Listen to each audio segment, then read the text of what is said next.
Sekarang kita berpindah ke Dinda. Setelah Pika mengalami kejadian yang seram, disuruh nyambung kepala yang putus ke badan. Astagfirullahaladzim. Dinda yang berjalan ke dapur awalnya biasa saja.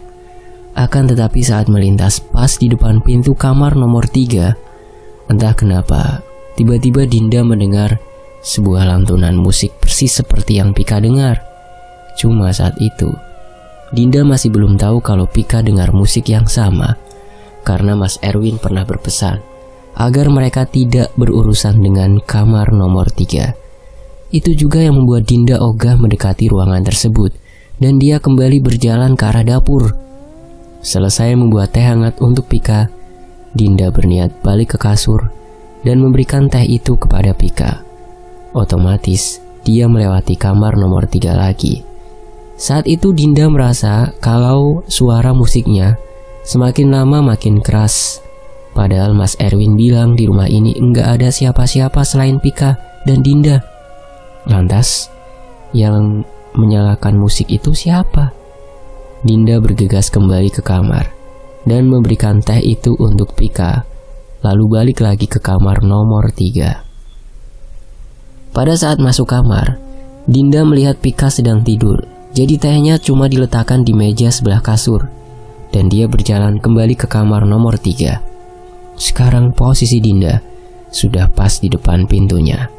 Dinda berusaha memberanikan dirinya untuk membuka pintu itu.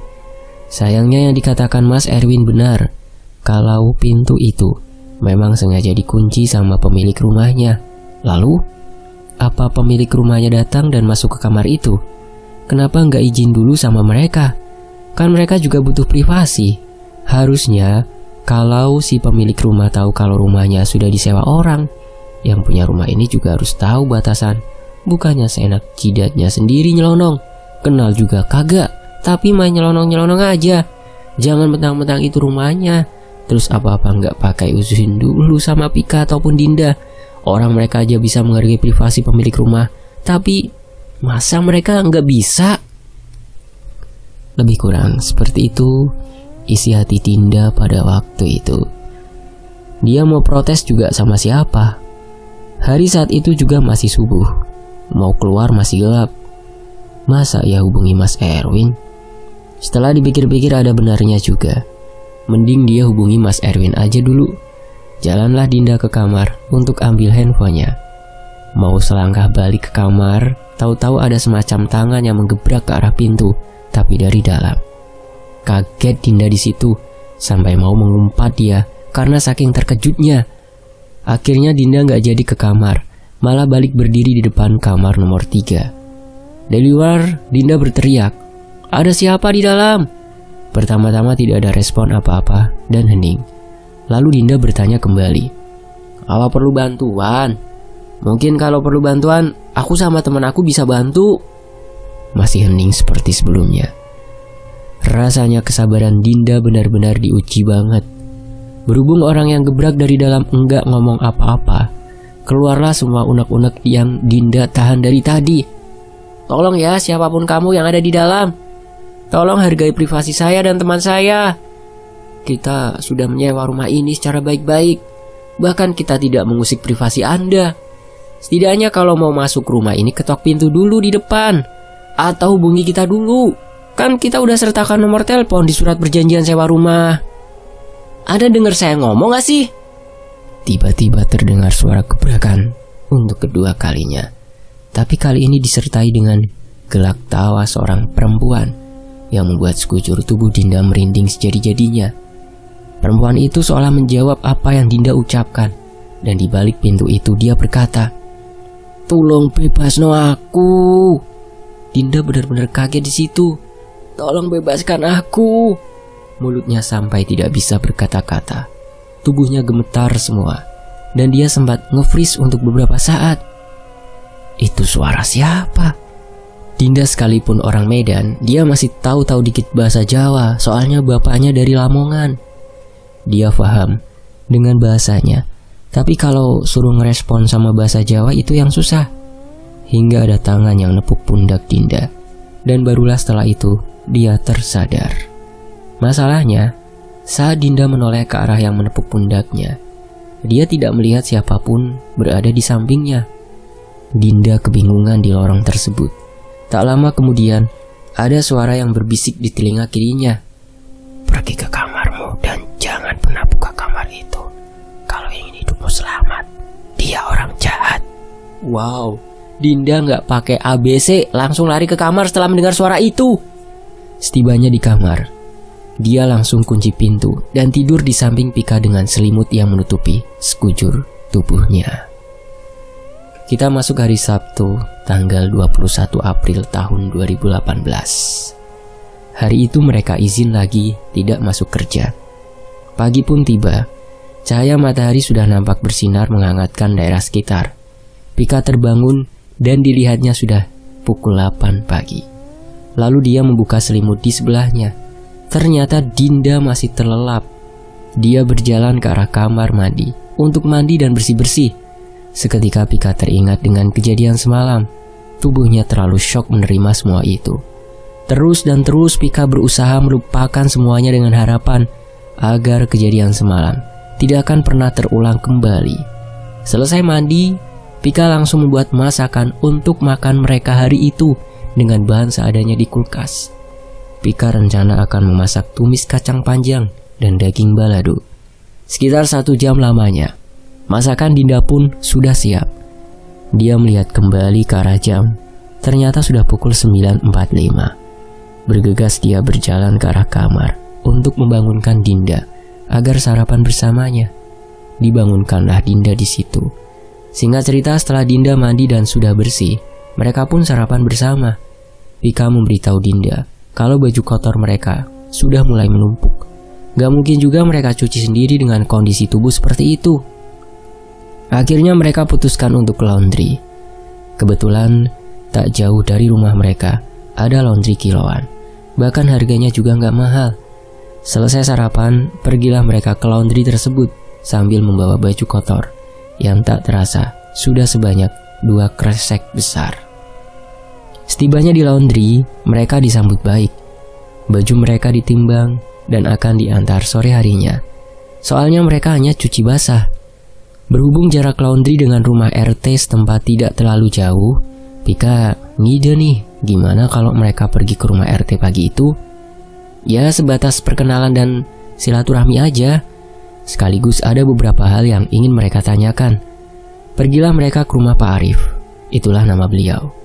Setibanya di depan rumah Pak Arif, beliau langsung mempersilahkan Pika dan Dinda untuk masuk ke dalam.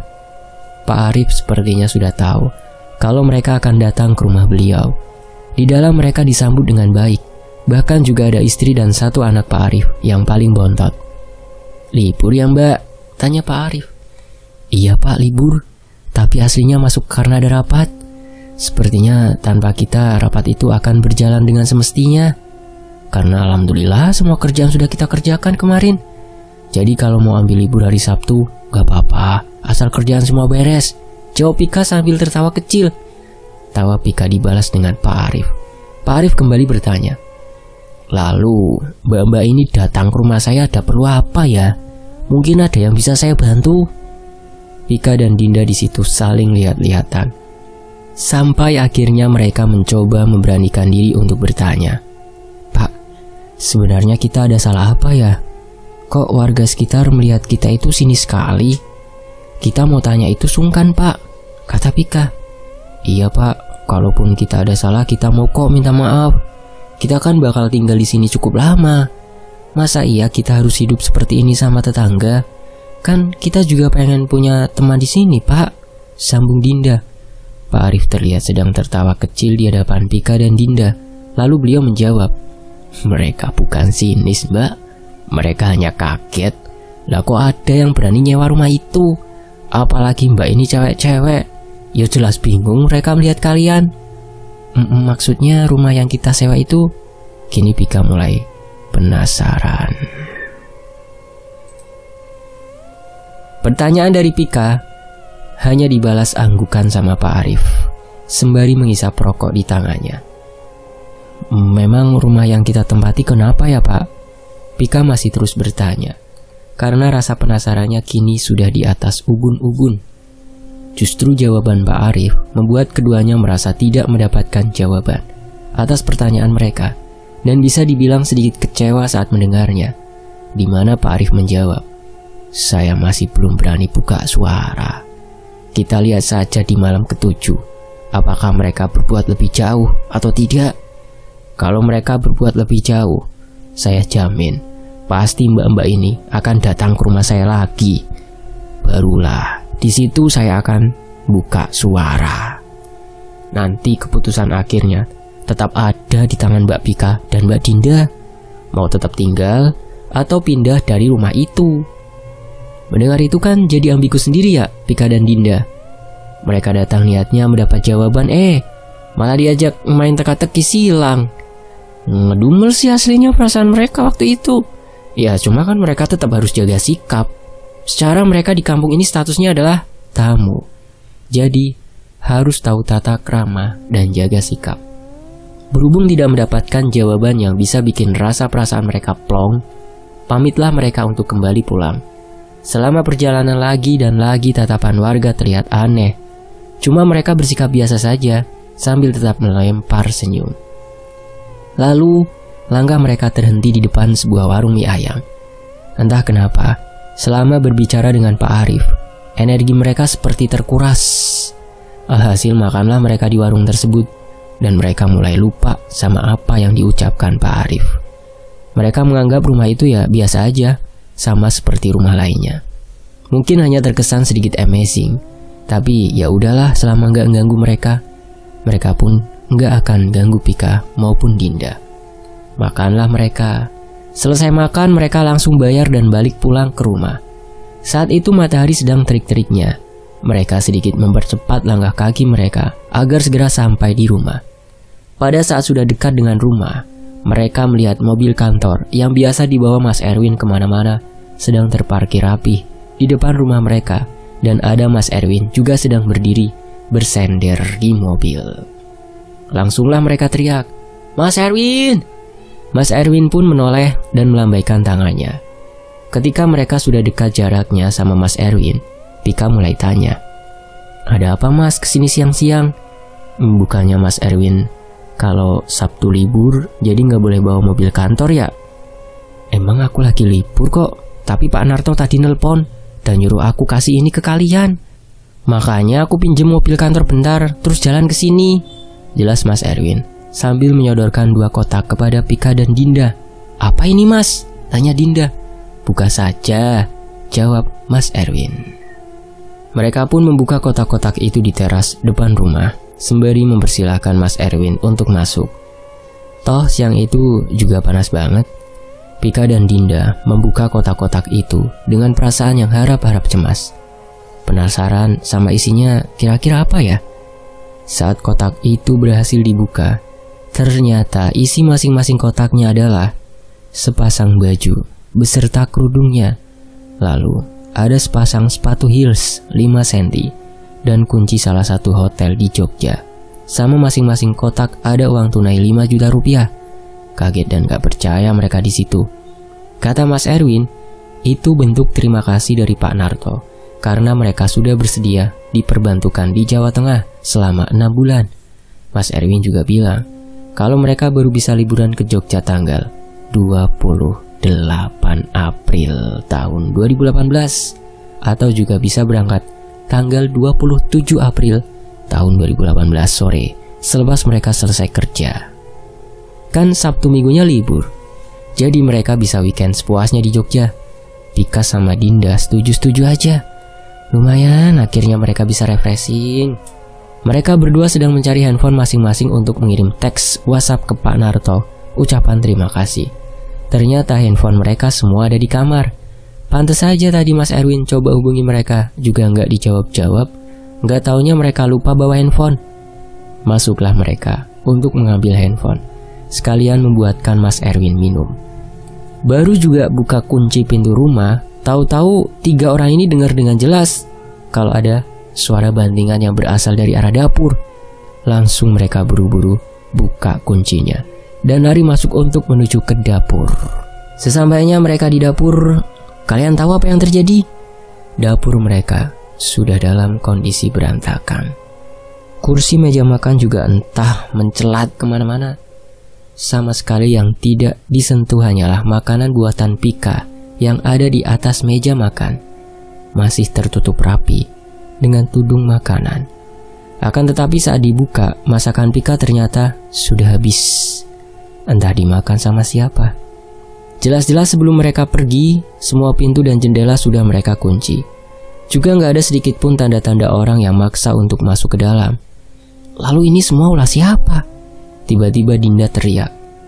Ini pasti ulah perempuan yang ada di kamar nomor 3, woi. Dinda nih ya, yang udah jengkel jadi kesetanan. Dia tendang-tendang pintu kamar nomor 3 dari luar. Dia teriak-teriak nyuruh siapapun orang yang ada di dalam untuk keluar. Pokoknya Dinda nggak mau berhenti sampai dia tahu di dalam itu ada siapa dan ada apa. Terus dan terus Dinda tendang pintunya. Bahkan Pika dan Mas Erwin yang menenangkan juga enggak digubris sama Dinda. Saking emosinya dia waktu itu. Hingga tak lama kemudian, pintu kamar nomor 3 tiba-tiba terbuka dengan sendirinya. Pintu yang terbuka menimbulkan suara yang membuat telinga orang mendengarkannya menjadi keri atau gatal gitu. Kriak. Bunyi itu disertai dengan aroma lembab kamar nomor 3. Perlahan Dinda buka sedikit lebar pintunya.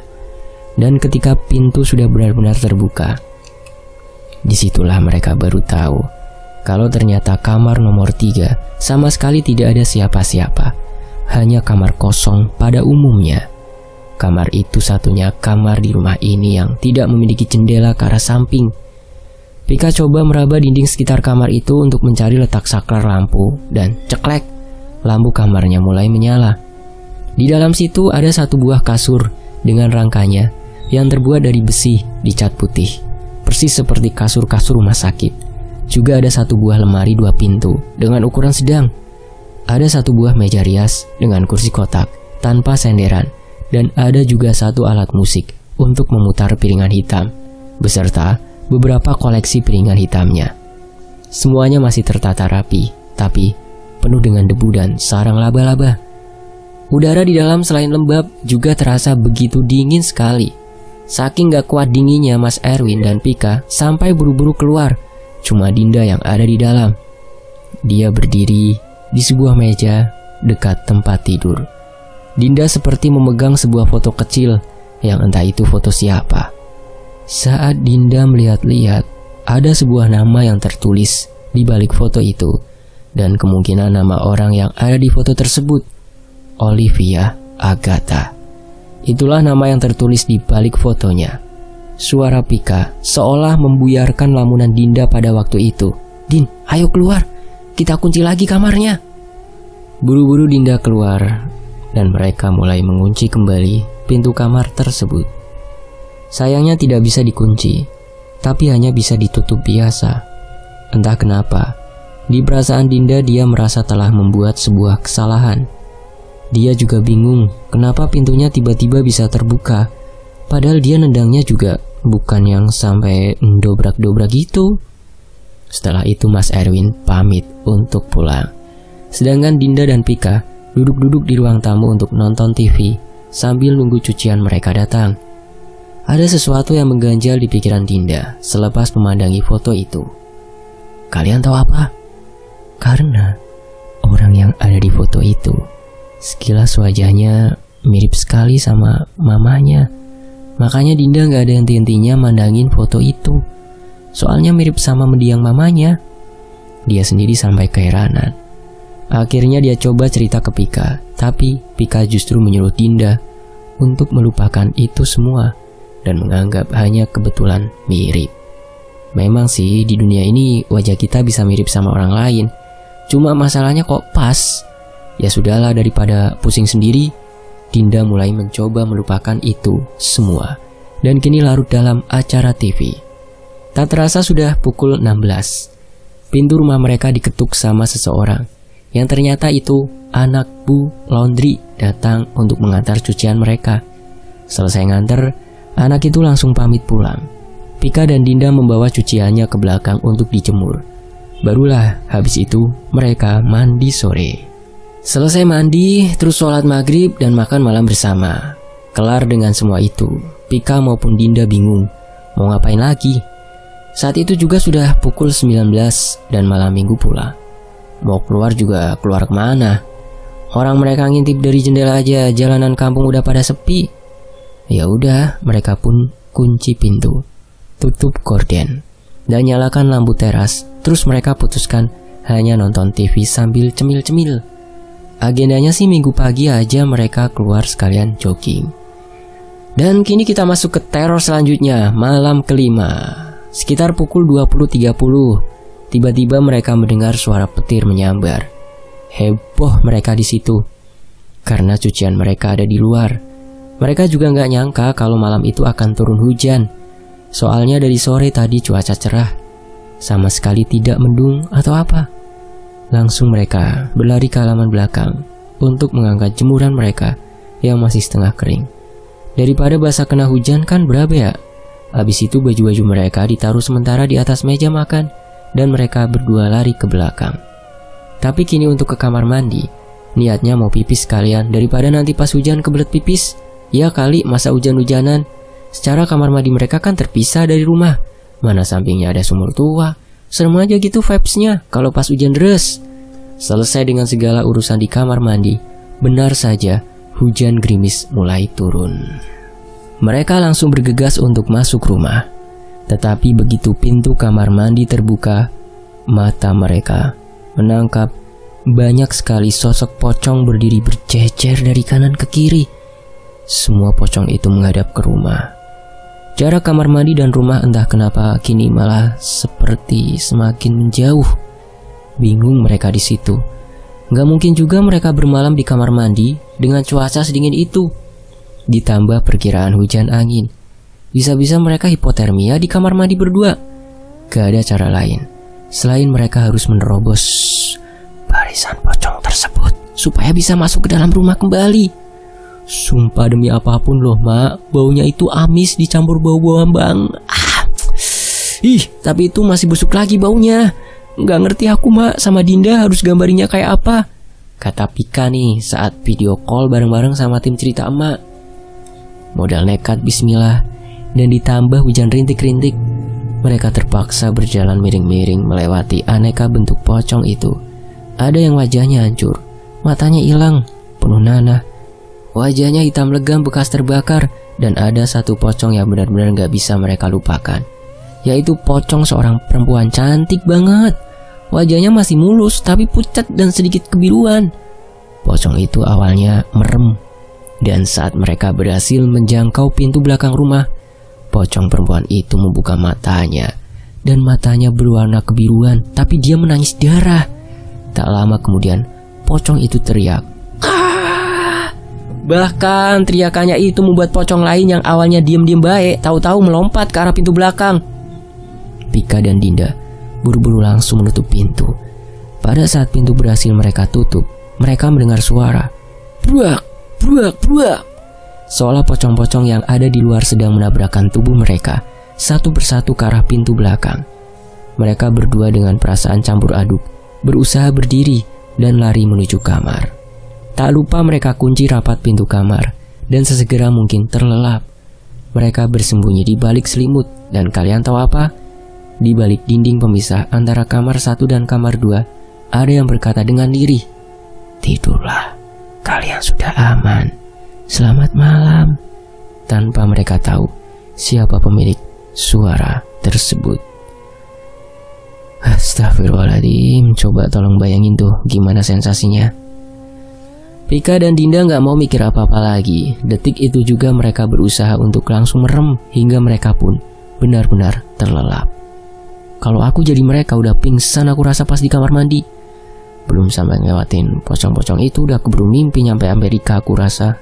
Sumpah, ya Allah merinding lagi. Kita masuk ke hari Minggu tanggal 22 April 2018. Kali ini yang terbangun paling awal adalah Dinda. Tapi Dinda gak berani keluar kamar. Padahal matahari udah nampak. Dan saat itu sudah jam 10 pagi. Alhasil mereka batal jogging di hari Minggu.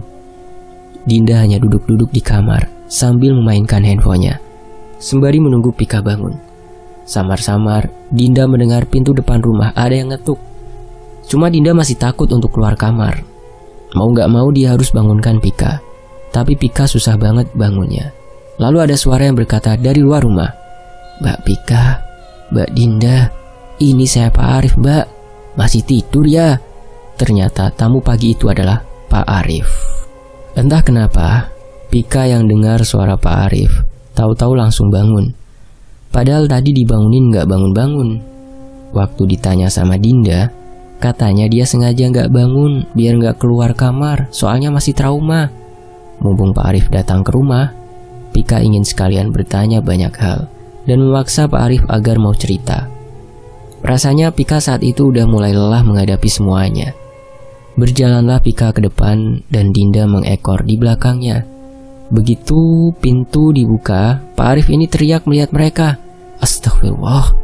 Mereka yang mendengar itu kaget dan saling tatap-tatapan. Tapi begitu tatap-tatapan, mereka berdua malah saling teriak. Kenapa? Karena baju yang mereka kenakan masing-masing berlumuran darah. Mereka baru tahu ketika ada cahaya masuk.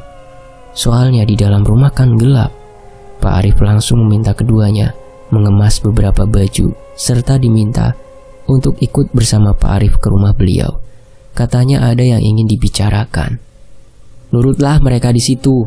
Belum mandi belum apa, mereka berjalan ke rumah Pak Arif masih memakai baju tidur mereka yang berlumuran darah. Semua mata memandang ke arah mereka berdua dengan tatapan kaget. Dinda saking gak kuatnya sampai nangis sepanjang perjalanan. Setibanya di rumah Pak Arif meminta mereka untuk mandi dan segera berganti pakaian. Beliau bilang kalau baju itu harus segera dibakar detik itu juga. Mereka yang kebingungan hanya bisa menuruti semua perkataan Pak Arif. Selesai mandi, baju-baju mereka yang entah terkena darah apa itu langsung dibakar. Terus Pak Arif mengajak mereka untuk sarapan bersama. Kelar sarapan, mereka berdua beserta Pak Arif dan satu bapak-bapak lagi mulai membahas ke inti pokok permasalahannya. Tiba-tiba Pak Arif berkata, "Kalian kenal Bu Livia?" Pika maupun Dinda yang merasa nggak kenal hanya membalas dengan gelengan. Kenapa memangnya Pak?" tanya Pika. "Bu Livia 3 hari yang lalu baru melahirkan anak keduanya dan ari-arinya dipendam pas di samping rumahnya. Kemarin subuh sekitar pukul 2 dini hari, suami Bu Livia melihat kalian berdua berjalan ke arah kurungan ari-ari anaknya di tengah hujan deras, hanya memakai baju tadi yang berlumuran darah. Terus kalian gali tanah itu dan kalian ambil kendi yang berisi ari-ari anaknya. Antara percaya atau tidak, tapi kalian malam itu telah memakan habis ari-ari anak kedua Bu Livia. Bahkan suaminya sempat merekam dan ini hasil rekamannya." Astagfirullahaladzim, ucap Pak Arif sambil menunjukkan bukti rekaman yang diambil oleh suami Bu Livia. Awalnya beliau mendengar suara gaduh di sebelah rumahnya dan sempat beliau kira kucing, tapi kok semakin gaduh. Beliau intiplah sambil bawa handphone untuk penerangan. Justru beliau terkejut karena itu bukan kucing, melainkan kalian yang sedang berusaha mengambil ari-ari anak mereka. Suami Bu Livia ingin menegur, tapi melihat cara kalian memakan ari-arinya seperti itu, beliau takut. Makanya beliau rekam untuk jadi bukti. Kalau kalian masih belum percaya, saya antar kalian ke rumah Bu Livia. Bekas galian kalian semalam masih berserakan. Pertanyaan saya, kalian ngilmu? Saya yang lihat video ini aja muntah-muntah, tanya istri saya. Tapi kalian kok kolu? Kalian ngilmu untuk apa? Sambung Pak Arif dengan berbagai pertanyaan. Pika dan Dinda yang merasa tidak berbuat itu akhirnya jadi kebingungan. Berkali-kali mereka meyakinkan Pak Arif kalau itu bukan mereka, dan mereka pun gak akan sampai hati melakukan itu. Mereka juga ngilmu gak ngapa-apa kok. Yang ada mereka habis dinampakin pocong, terus tidur gak keluar kamar sama sekali. Tahu-tahu wajah mereka kerekam video sedang memakan ari-ari. Kan mereka jadi bingung antara percaya dan enggak video itu real atau enggak nih. Merasa benar, Pika dan Dinda mulai menyampaikan semua kejadian yang mereka alami semalam kepada Pak Arif dan satu bapak ini. Bapak-bapak ini mendengarkan dengan seksama cerita mereka Dua bapak ini langsung saling pandang. Lalu Pak Arif teriak ke istrinya, "Bu, saiki jajal delokan wes bulan April tanggal piro?" Istri Pak Arif buru-buru meraih kalender yang ada di ruang tamu. "Sekarang coba kamu lihat sudah bulan April tanggal berapa?" kata Pak Arif. Tanggal 22 Pak," jawab istri Pak Arif. "Yulindan," kata Pak Arif kepada bapak satunya. Dua bapak ini lagi-lagi memandang ke arah Pika dan Dinda. "Telepon supir kalian ke sini, bantu kemasi barang-barang kalian. Sementara kalian tinggal di rumah saya. Kebetulan ada satu kamar kosong bekas anak saya, jadi kalian bisa berbagi sementara. Yang penting kalian jangan balik ke rumah itu lagi. Tubuh kalian mau diambil alih." Mereka berdua yang mendengarkan penjelasan Pak Arif bingung. Siapa yang mau ambil alih tubuh mereka? Memang mereka ini kenapa? Sebenarnya ini semua ada apa?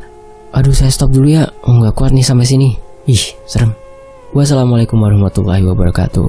Nantikan bagian berikutnya ya, hanya di Tony FS. Terima kasih tim Ceritama. Terima kasih teman-teman yang sudah menyimak kisah ini di sini.